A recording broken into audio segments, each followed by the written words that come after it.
Assalamualaikum warahmatullahi wabarakatuh. Alhamdulillah. Assalatu wassalamu ala rasulillah amma ba'd. Kaum muslimin yang dirahmati Allah subhanahu wa ta'ala, kita masih membahas tentang isu murtadnya Pak Dahlan Iskan, kaum muslimin. Meskipun sudah ada tanggapan dari Pak Dahlan Iskan, ya, justru tanggapan dari Pak Dahlan Iskan ini semakin menambah syubhat di tengah-tengah kaum muslimin. Seandainya Pak Dahlan Iskan ini terang-terangan mengatakan beliau murtad keluar dari agama Islam, ya, maka selesai. Paling kita sebagai saudara sesama muslim hanya bisa, ya, menyayangkan dan juga mendoakan mudah-mudahan beliau kembali ke dalam agama Islam, ya.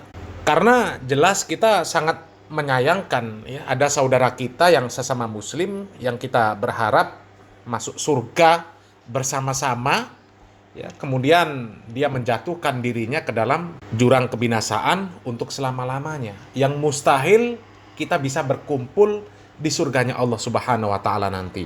Karena memang secara dalil, ya, bahwasanya orang-orang kafir yang kemudian mati di atas kekafiran, jelas mereka tidak akan masuk surga selama-lamanya. Bahkan kalau kita membaca di dalam surat Al-A'raf ayat 39, jelas di sana Allah Subhanahu wa taala mengatakan bahwa orang-orang yang mendustakan ayat Allah Subhanahu wa taala, yang mendustakan syariat Islam, mendustakan agama Islam, maka tidak akan dimasukkan ke dalam surga sampai onta masuk ke lubang jarum. Dan itu sebuah kemustahilan. Jadi sekali lagi kaum muslimin, seandainya Pak Dahlan Iskan itu terang-terangan menyatakan dirinya murtad keluar dari agama Islam, ya sudah selesai urusan. Ya, kita hanya bisa menyayangkan dan juga mendoakan mudah-mudahan kembali ke dalam agama Islam.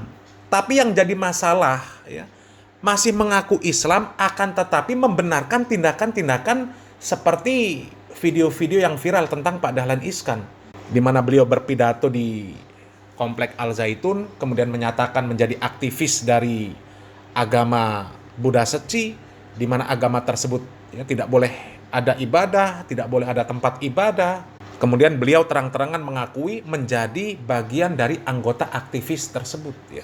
Sementara aktivis dalam setiap agama itu pasti mensyiarkan agama mereka. Kemudian, ya, ditambah lagi seolah-olah membenarkan perbuatannya ketika melakukan ritual ibadah orang non-Islam. Ditambah lagi dibenarkan juga tindakan-tindakan yang seperti itu oleh temannya yang katanya pimpinan pondok pesantren yang punya ribuan santri. Ya, 3 pondok pesantren dia miliki. Bahkan satu pesantrennya ada sampai yang santrinya itu 1.000 orang yang mukim. Ya, sementara santri kalongnya 3.500 orang. Bayangkan 4.500 orang yang menjadi santrinya. Ya. Sementara dirinya membenarkan tindakan Pak Dahlan Iskan hanya melalui chat GPT. Ini kan sangat fatal kaum muslimin. Jadi menurut kami video tanggapan dari Pak Dahlan Iskan ini justru malah menyebarkan subhat di tengah-tengah kaum muslimin. Nah, ini yang berbahaya sebenarnya kaum muslimin. Kalau masalah Pak Dahlan Iskan pindah agama, ya memang itu hak Pak Dahlan Iskan sendiri. Hak prerogatif dirinya, terserah, ya. Akan tetapi yang jadi masalah ini, ya, tidak pindah ke dalam agama Islam, akan tetapi justru malah menyebarkan subhat-subhat di tengah kaum muslimin dengan perbuatannya. Ya, contohnya dengan tanggapan Pak Dahlan Iskan ini. Ini namanya menyebarkan subhat yang sangat luar biasa kaum muslimin. Ini subhatnya luar biasa. Yang pertama, subhat yang Pak Dahlan Iskan lontarkan, ya, itu adalah statement ketika Pak Dahlan Iskan mengatakan, bisakah kebaikan datang dari semua agama atau hanya ada satu kebenaran? Ini subhat yang sangat luar biasa. Ini dapat menggiring opini di tengah-tengah kaum muslimin untuk menganggap bahwasannya, ya, kebaikan itu memang datang dari agama apa saja, ya, dan kebenaran itu bisa datang dari agama apa saja. Ini musibah ini kaum muslimin. Seorang muslim itu jelas panduannya Al-Quran dan Sunnah. Kita mengikrarkan raditu billahi robba wabil islami dina wa bi Muhammadin sallallahu alaihi wasallam nabiyya. Itu ikrar kita bahwasanya Rob kita Allah, ya, Nabi kita Muhammad sallallahu alaihi wasallam, agama kita Islam. Allah Subhanahu wa taala menurunkan wahyu kepada Nabi Muhammad sallallahu alaihi wasallam berupa syariat Islam yang isinya adalah kebaikan-kebaikan, menyempurnakan agama-agama yang dibawa oleh Nabi sebelum beliau sallallahu alaihi wasallam. Kalau kita membaca tulisan dari Pak Dahlan Iskan, itu memang subhatnya sangat luar biasa kaum muslimin. Berapa banyak di luaran sana, ya, yang mengatakan ya agama apapun itu baik, agama apapun benar, Islam nggak boleh merasa benar sendiri. Dan coba statement dari Pak Dahlan Iskan, ya, bisakah kebaikan datang dari semua agama atau hanya ada satukah kebenaran? Ya memang hanya ada satu kebenaran, innad dina indallahil Islam wa may yabtaghi ghairal islami dinan fala yuqbala minhu wa huwa fil akhirati minal khasirin. Itu Al-Quran yang menyatakan, dan kita wajib beriman kepada Al-Quran, wajib mengikuti Al-Quran. Kalau sampai kita mengatakan ada kebenaran yang datang dari agama selain Islam, maka kufur kita. Tapi banyak sekali di luaran sana orang-orang yang ditokohkan kemudian memiliki pemahaman bahwasanya siapa saja kita, agama apa saja yang kita peluk di hadapan Allah Subhanahu wa taala, kita ini sama-sama mulia asalkan berbuat kebaikan dan pasti akan mendapatkan tempat yang terbaik di sisi Allah Subhanahu wa taala. Berapa banyak orang yang memiliki pemahaman yang seperti itu kaum muslimin? Begitu banyak. Sementara di dalam Al-Quran sudah jelas-jelas dikatakan innad dina indallahil Islam wa may yabtaghi ghairal islami dinan fala yuqbala min. Ya. Sesungguhnya agama yang benar, agama yang ada di sisi Allah itu hanyalah Islam. Barang siapa yang memilih agama selain Islam, maka sekali-kali tidak akan diterima. Tidak akan diterima. Wa huwa fil akhirati minal khasirin, dan di akhirat nanti dia termasuk orang-orang yang rugi. Kalau kita masalah berbicara kebaikan, ya, bisa datang dari semua agama. Iya, betul.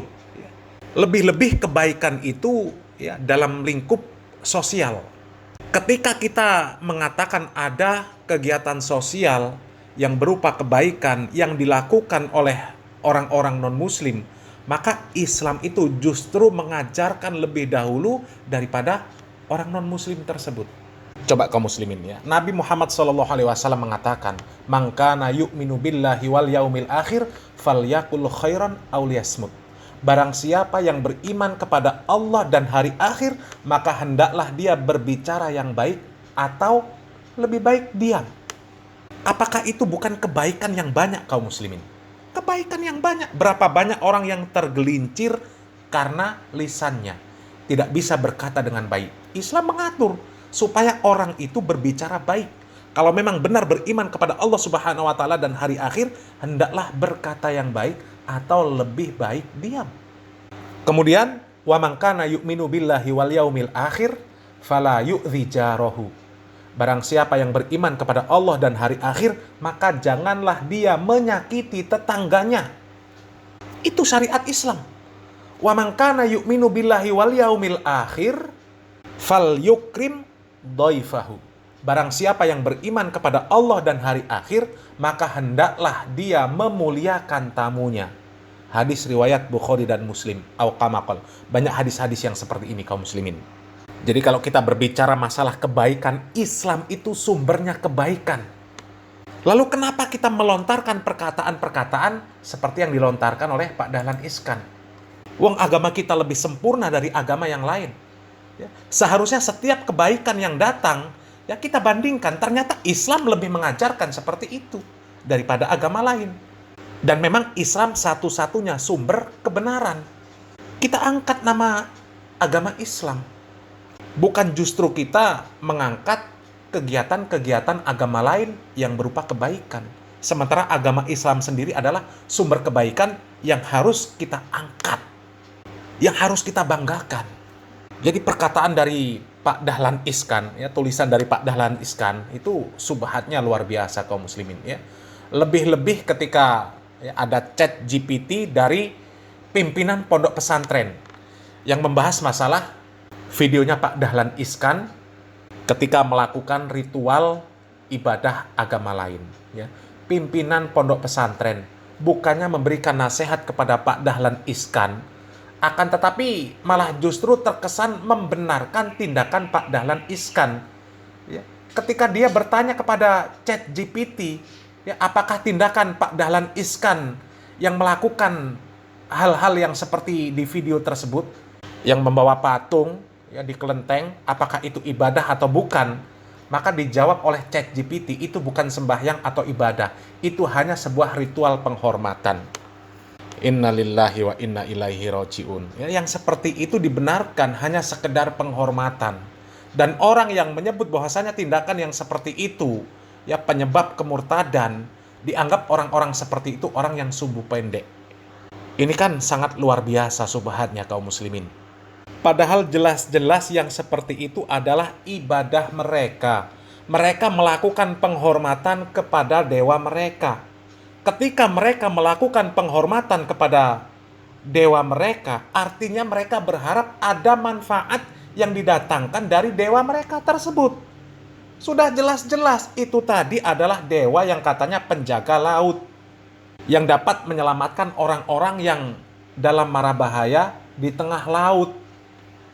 Sehingga mereka sering melakukan ritual-ritual dalam rangka penghormatan untuk memuja dewa tersebut. Lah kok dibilang itu bukan ibadah, sekedar penghormatan? Na'udzubillah min dzalik. Itu kan jelas-jelas ibadah kaum muslimin.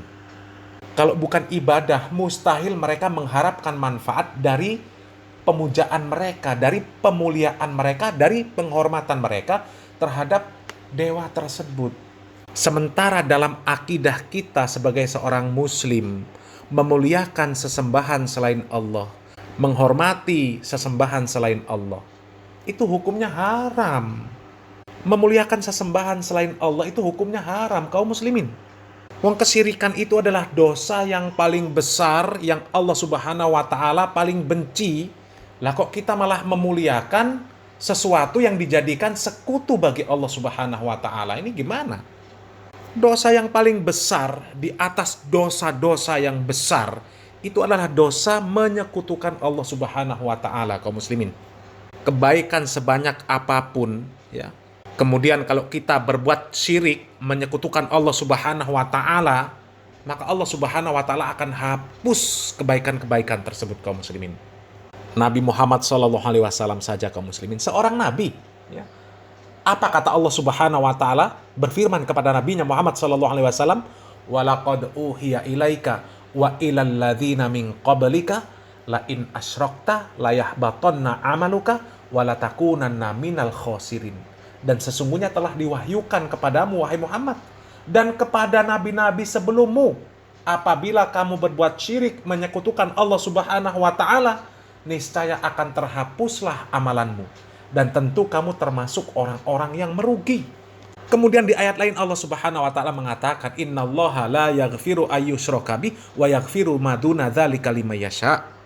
Allah Subhanahu wa taala tidak akan mengampuni dosa kesyirikan ketika pelakunya tidak bertaubat sebelum ajal menjemputnya. Akan tetapi Allah Subhanahu wa taala mengampuni dosa-dosa selainnya atas orang-orang yang Allah Subhanahu wa taala kehendaki. Artinya dosa selain syirik itu masih mungkin untuk dimaafkan Allah Subhanahu wa taala.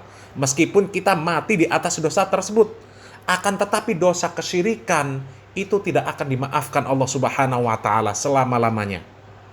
Karena dosa kesyirikan itu adalah dosa yang paling dibenci Allah Subhanahu wa taala. Sehingga bagaimana mungkin ya, orang yang memuliakan sesembahan selain Allah Subhanahu wa taala ya dianggap itu tidak apa-apa. Padahal itu jelas-jelas penyebab kemurtadan. Ada satu ayat yang perlu kita renungkan kaum muslimin ya, supaya kita faham ya bahwa yang dilakukan oleh Pak Dahlan Iskan tersebut adalah sesuatu yang fatal kaum muslimin ya. Allah Subhanahu wa taala mengatakan di dalam surat At-Taubah ayat 23, "Qul in kana aba'ukum wa abna'ukum wa ikhwanukum wa azwajukum wa ashiratukum wa amwalun iktaraftumuha wa tijaratun takhshawna kasadaha wa masakinu tardawnaha ahabba ilaikum minallahi wa rasulih wa jihadim fi sabilih fatarabbasu hatta ya'tiyallahu bi amrih wallahu la yahdil qaumal fasiqin. Katakanlah, jika bapak-bapakmu, anak-anakmu, saudara-saudaramu, istri-istrimu, keluargamu, harta kekayaan yang kamu usahakan, perdagangan yang kamu khawatir akan kerugiannya, dan rumah-rumah tempat tinggal yang kamu sukai lebih kamu cintai daripada Allah dan Rasul-Nya, serta berjihad di jalannya, maka tunggulah sampai Allah Subhanahu wa Ta'ala memberikan keputusannya, dan Allah Subhanahu wa Ta'ala tidak memberi petunjuk kepada orang-orang yang fasik. Coba kaum muslimin ya, Allah dan Rasul-Nya itu harus kita cintai lebih dari bapak-bapak kita, anak-anak kita, saudara kita, istri kita, keluarga kita seluruhnya, harta kita seluruhnya. Bahkan melebihi cinta kita terhadap diri kita, itu kewajiban. Ya, cinta kepada Allah dan Rasul-Nya melebihi cinta kita kepada diri kita, itu kewajiban bagi seorang muslim. Lalu bagaimana ada perkara-perkara yang dibenci oleh Allah Subhanahu wa Ta'ala kita lakukan untuk memuliakan sesembahan selain Allah tersebut, kaum muslimin? Coba ya, kita analogikan kaum muslimin ya. Seandainya ada orang yang dia menghilangkan nyawa ibu kita dengan cara yang sangat keji. Kemudian setelah ibu kita tidak bernyawa, orang tersebut membuat perayaan atas meninggalnya ibu kita tersebut.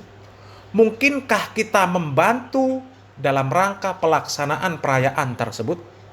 Mustahil. Ya. Yang ada kita ingin menghilangkan nyawa mereka juga. Karena ibu kita itu pasti orang yang sangat kita cintai. Lalu bagaimana Allah Subhanahu wa Ta'ala yang disekutukan oleh mereka, kemudian kita melakukan sebuah kegiatan untuk memuliakan, untuk menghormati sesuatu yang dijadikan oleh mereka sebagai sekutu selain Allah Subhanahu wa Ta'ala. Orang ketika ibu kita saja seperti itu kan kita nggak akan ridho, kita nggak akan ikhlas, kita pasti marah, kita nggak akan terima. Lalu bagaimana ketika Allah Subhanahu wa Ta'ala seperti itu kan? Apakah kita ridho? Sementara kebencian Allah Subhanahu wa Ta'ala ya, terhadap orang-orang yang menyekutukan Allah Subhanahu wa Ta'ala itu sangat besar. Perbuatan menyekutukan Allah Subhanahu wa Ta'ala itu lebih buruk daripada orang yang menghilangkan nyawa orang lain. Lebih buruk dari berzina, lebih buruk dari mencuri, lebih buruk dari korupsi, lebih buruk dari merampok, lebih buruk daripada kita menghilangkan nyawa orang-orang yang ada di seluruh dunia ini, kaum muslimin. Dosa menyekutukan Allah Subhanahu wa Ta'ala tidak ada bandingnya. Hinanya orang yang sudah menghilangkan nyawa ibu kita dengan cara yang keji tadi, ya, hinanya mereka di hadapan kita, hinanya mereka di hadapan Allah Subhanahu wa Ta'ala lebih hina apabila mereka menyekutukan Allah Subhanahu wa Ta'ala. Lalu bagaimana ketika mereka melakukan penyekutuan terhadap Allah Subhanahu wa Ta'ala, kita ikut memuliakan sekutunya tersebut? Jadi kalau kami melihat ya tulisan dari Pak Dahlan Iskan tentang sahabatnya yang pimpinan pondok pesantren tersebut, itu subhatnya luar biasa, kaum muslimin. Ya, seolah-olah itu kalau murtad itu hanya ketika seseorang betul-betul ikrar keluar dari agama Islam. Ya, sementara saling membantu dalam perbuatan syirik, maka seseorang tidak akan murtad ya, selama dia tidak keluar dari agama Islam. Seolah-olah pembatal keislaman itu hanya sekedar ketika seseorang pindah agama. Tapi ketika seseorang melakukan kesyirikan, ya, saling membantu di dalam perkara ibadah orang-orang kafir, mereka tidak menganggapnya itu bisa membatalkan keislaman seseorang. Padahal ada perkara yang lebih kecil dari itu, kaum muslimin, ya, itu dapat menyebabkan seseorang murtad keluar dari agama Islam, kaum muslimin. Kita pernah mendengarkan sebuah kisah ya, di mana Nabi Muhammad SAW menceritakan ada seseorang yang masuk surga karena seekor lalat, dan ada orang yang masuk neraka karena seekor lalat juga.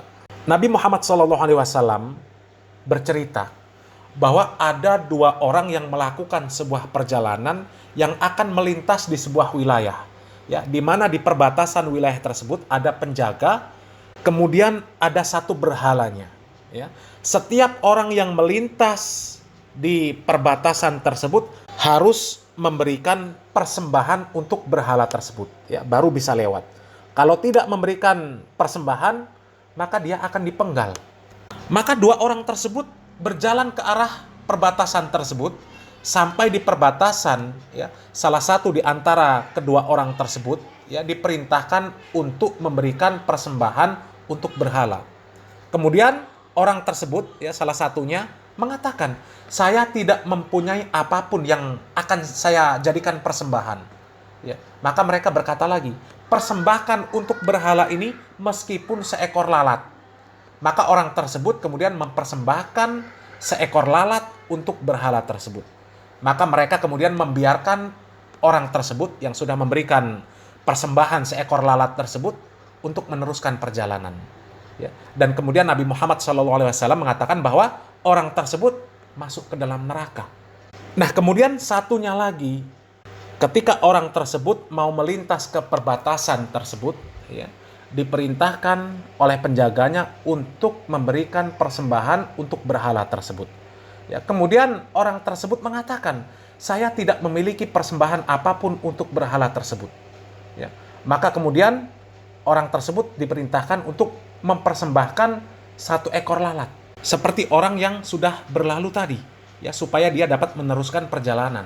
Akan tetapi orang tersebut menolak. Orang tersebut mengatakan, aku tidak akan mempersembahkan sesuatu apapun untuk selain Allah Subhanahu wa Ta'ala. Maka kemudian orang tersebut dipenggal kepalanya, ya, dan dia pun masuk ke dalam surga. Bayangkan kaum muslimin, ini hal kecil, hanya seekor lalat, yang kita tidak akan mungkin mengambil manfaat apapun dari seekor lalat. Bahkan yang dipersembahkan pun, ya, yang diberikan lalat pun, dia tidak membutuhkan lalat sama sekali kaum muslimin. Lalu bagaimana ketika seseorang melakukan ritual ibadah dalam rangka memuliakan sesembahan selain Allah tersebut kaum muslimin? Na'udzubillah min dzalik, ya. Itu penyebab kemurtadan kaum muslimin. Jadi ini subhatnya sangat luar biasa, ya. Itulah pentingnya kita belajar tentang tauhid kepada Allah Subhanahu wa Ta'ala yang benar kaum muslimin, ya. Kita mempelajari pembatal-pembatal keislaman, ya, supaya kita bisa menghindari perkara-perkara yang dapat membatalkan keislaman kita, ya. Dan kita berharap mudah-mudahan, ya, Pak Dahlan Iskan melakukan perkara-perkara yang seperti itu adalah karena subhat, ya, karena ketidaktahuan beliau, sehingga, ya, beliau ini belum keluar dari Islam. Ya, akan tetapi beliau ini berdosa besar karena kejahilan, tidak mau mempelajari agama Islam yang benar. Mudah-mudahan Allah Subhanahu wa Ta'ala memberikan taufik dan hidayah kepada kita semuanya untuk tetap berdiri di atas agama Allah Subhanahu wa Ta'ala yang benar, di atas ketauhidan yang benar, dan kita mati dalam keadaan mentauhidkan Allah Subhanahu wa Ta'ala, tidak menyekutukan Allah Subhanahu wa Ta'ala dengan sesuatu apapun. Mudah-mudahan bermanfaat kaum muslimin. Salam waras, salam akal sehat. Barakallahu fikum. Wassalamualaikum warahmatullahi wabarakatuh.